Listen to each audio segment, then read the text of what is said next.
What if the biggest mystery isn't the missing man? What if it's the people who never wanted him found in the first place? Episode 3 of Sugar doesn't try to shock us every 5 minutes. Instead, it quietly builds a conspiracy that feels bigger with every scene. By the time the credits roll, one ordinary gesture changes everything we thought we knew. Today, we're diving deep into Sugar Season 2, Episode 3, exploring its biggest themes, hidden clues, unforgettable characters, and why the mysterious phrase, fire sale, may be the key to the entire season. When we think of detective shows, we usually expect explosive reveals, dramatic chases, and impossible plot twists. But Sugar plays by different rules. Instead of rushing toward answers, it asks us to slow down and notice the people caught inside the mystery. That's exactly what makes Episode 3 stand out.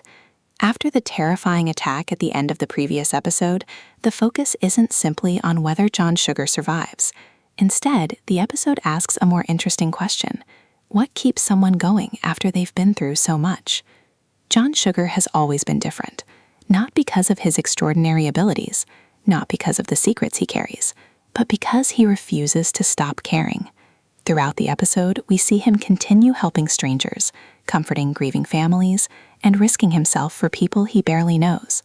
That's what separates him from countless television detectives. His greatest strength isn't intelligence, it's empathy. And that's exactly why people trust him. One of the smartest decisions this episode makes is refusing to hand viewers easy answers. Every clue only creates another question. The mysterious phrase, fire sale, hangs over almost every conversation without fully revealing itself. Is it a criminal organization, a secret operation, a code name, or something even larger? The series deliberately keeps those answers hidden. Instead, it shows how fear spreads through everyone connected to it. Some people refuse to speak. Others disappear. Some never get the chance. That growing silence tells us just as much as any confession could. Sometimes what people won't say is more revealing than what they do. Meanwhile, Danu's storyline reminds us that mysteries don't only leave behind clues, they leave behind broken families. His relationship with G isn't simply about finding a missing brother. It's about guilt, hope, and wondering whether life has quietly moved on with someone you love. Those emotional conflicts make the investigation feel surprisingly personal. It's about identity. Almost every important character in this episode is hiding behind some kind of mask, and that's why the episode is called Watch Face. At first, the title sounds like it's referring to a literal object, but after watching the episode closely, it feels much more symbolic. A watch face only shows us the surface. The complicated machinery that makes it work stays hidden underneath. That's exactly how this episode treats its characters. Everyone lets the world see one version of themselves, while hiding something much deeper. Let's start with John Sugar.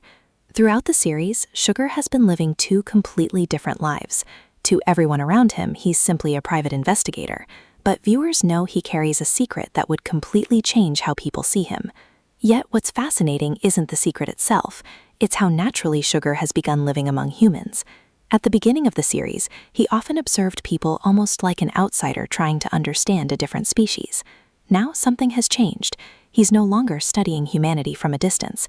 He's emotionally invested in it. That evolution becomes increasingly important throughout Episode 3. Instead of acting like someone who simply wants to solve another case, Sugar spends most of his time listening. He listens to frightened people. He listens to grieving families. He listens even when people struggle to explain themselves. That's unusual for a detective. Most fictional investigators interrogate. Sugar understands. And perhaps that's why people slowly begin trusting him. Even though he technically isn't human, he's arguably the most humane person in the entire story. Then there's Danny Moon. Danny's story is quietly heartbreaking. For weeks, his life has been trapped in uncertainty. His brother disappeared, his future seemed uncertain, his career stalled. Now things are finally improving. He's making money, his boxing career is gaining attention. Life is beginning to move forward. But then G returns. Instead of relief, Danny faces another emotional conflict. Can someone feel guilty because life became easier after losing someone they love? That's an uncomfortable question. The episode never answers it directly. Instead, it lets viewers wrestle with those emotions themselves. That emotional complexity is one reason Sugar feels more mature than many crime dramas. Now let's talk about Val. She doesn't receive huge dramatic moments in this episode. Instead, she quietly proves why she's becoming one of the show's most reliable characters. She sees things that don't make sense. She notices Sugar's injuries. She realizes something about him isn't normal. Yet, instead of demanding answers, she chooses trust. That decision tells us something important. Sometimes loyalty isn't built through dramatic speeches. It's built through actions. Every time Val chooses to stay, she becomes a little more important to Sugar's emotional world. Charlotte remains one of the episode's biggest mysteries. Every conversation between her and Sugar feels meaningful.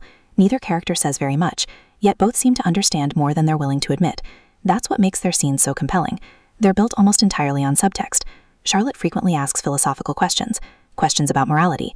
Questions about difficult choices. Questions about whether good intentions always justify questionable actions. These aren't random conversations. The writers are inviting viewers to think about the larger themes behind the mystery. Because perhaps the biggest villains aren't people who believe they're evil. Perhaps they're people convinced they're doing the right thing. That possibility makes the conspiracy even more unsettling. The episode also uses Los Angeles brilliantly. Most detective shows simply use the city as a backdrop. Sugar treats it like another character. Luxury hotels exist only a few streets away from abandoned neighborhoods. Bright lights sit beside loneliness. Wealth exists beside desperation. Those contrasts perfectly mirror Sugar himself. He's constantly surrounded by people, yet emotionally he's completely alone. The city reflects his inner life, and that's one of the reasons the show's atmosphere feels so unique. By this point, viewers begin realizing something else. Fire sale isn't simply becoming the season's biggest mystery. It's becoming an idea, an invisible force influencing everyone without ever fully revealing itself. Every conversation seems connected to it. Every frightened witness reacts to it. Every dangerous decision somehow leads back toward it. The writers cleverly avoid explaining too much, because sometimes mystery becomes stronger through absence rather than information. Now, let's talk about that ending. Without relying on explosive action or massive plot twists, Episode 3 completely changes how we look at the investigation. Earlier in the season, it felt like Sugar was chasing criminals. Now, it feels like he's chasing an entire system. That's a huge difference. Criminals can be caught. Systems are much harder to fight. Throughout the episode, several people know pieces of the truth, but almost nobody survives long enough or feels safe enough to explain everything. That tells us something important. Whatever fire sale really is, it's powerful enough to silence people before they can speak, and fear can sometimes be more effective than violence. One of my favorite aspects of the episode is how it handles trust. Think about it. Danny trusts Sugar, Val trusts Sugar, Charlotte seems to trust Sugar, at least partly, but Sugar himself trusts almost no one completely.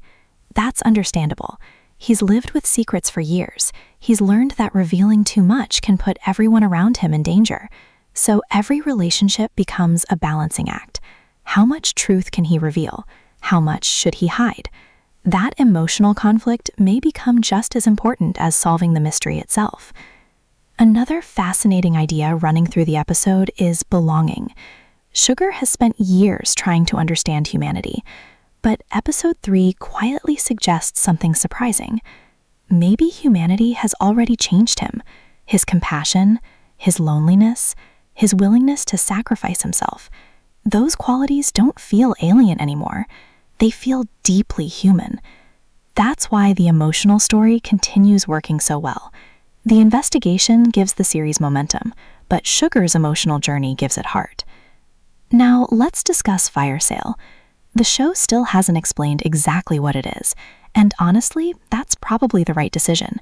Mysteries lose power once every answer arrives too quickly. Instead, Episode 3 slowly transforms Fire Sale from a name into something almost mythical. Everyone reacts to it. Nobody wants to discuss it. Some people appear terrified simply hearing the words. That kind of storytelling creates curiosity naturally. Instead of forcing suspense, it allows viewers to imagine possibilities far bigger than anything shown on screen. Another interesting detail is how the episode rewards careful viewers. Rather than relying only on dialogue, it often lets visual details tell the story. Small gestures, lingering camera shots, silent reactions. These moments encourage audiences to become detectives themselves. Instead of simply watching Sugar solve the mystery, we're invited to solve it alongside him. That level of audience participation is one reason the series feels so immersive. Final thoughts. Episode 3 may seem quieter than the episodes surrounding it, but don't mistake quiet storytelling for slow storytelling. Sometimes the most important chapters aren't the ones filled with explosions. They're the ones carefully placing every piece exactly where it needs to be before the bigger picture finally appears. This episode strengthens the relationships, it expands the mystery, it deepens the themes, and most importantly, it reminds us why John Sugar is such an unforgettable protagonist. He's not driven by revenge, he's not chasing glory, he's searching for truth while trying to protect people who often can't protect themselves. That's what makes him worth following. As the season moves forward, the questions become even bigger. Who or what is really behind Fire Sale? Which allies can Sugar truly trust? And when the truth finally comes out, will it bring justice or simply reveal a conspiracy far larger than anyone imagined? Only the next episodes can answer those questions.